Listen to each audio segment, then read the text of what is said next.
حضور علیہ السلام کے زمانے میں مسیلمہ کذاب نے جب نبوت کا اعلان کر دیا نا،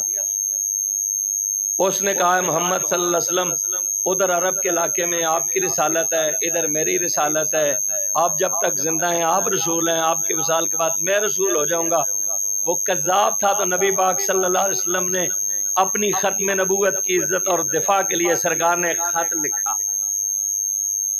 خط کے اوپر بڑے بڑے جناب موٹے جلی حروف سے سرکار نے یہ لکھا کہ یہ محمد رسول اللہ کی طرف سے مسیلمہ کذاب کے نام۔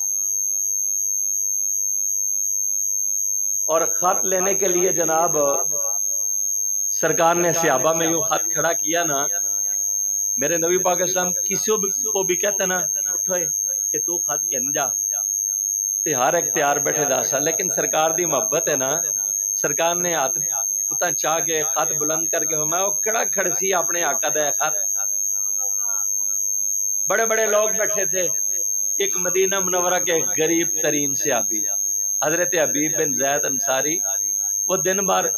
جناب کھجوراں دا ٹوکرا سرے تے رکھ کے مدینہ منورہ کھجوراں بھیجتے رہے۔ غریب بندہ مدینہ دی گلی کوچیاں میں صدا لگا لگا کے جس لئے سرکار دی بارگاہ پہ آئے نا، اسی طرح ٹوکرا تلے رکھے دے کھجور منہ میں پہ دیے تے بندہ کوئی مٹی شے یا اچار وغیرہ کھاوے تو منہ میں تھوڑا بہت پانی بھی ہوتا نال نا۔ تے سرکار نے اس لئے ہاتھ چاہیا نا، تے حبیب بن زید انصاری انہوں نے دیر ہی نہیں کی، فوراً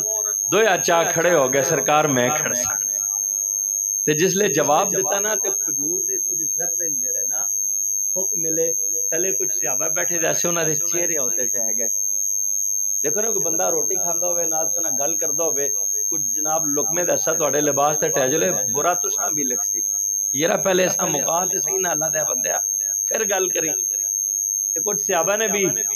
اظہار کیتا نا، فرمایا حبیب بن زید انصاری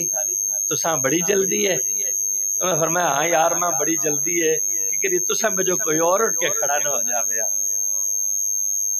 سرکار دی حدیث آخری ہے کہ جناب گھر نکے نکے معصوم بچے بھی، میاں بیوی جناب بیوی بھی موجود ہے، چھوٹے چھوٹے بچے بھی موجود ہیں۔ ایک لمحے سے بھی صحابی نے نہیں سوچیا کہ میرے گھر نکے نکے بچے انہوں نے کیا بن سی،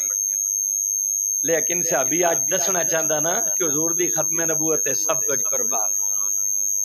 جان بھی قربان۔ اور علامہ حارم حسین رضوی صاحب فرمایا کرتے ایسے نہ انہیں جانا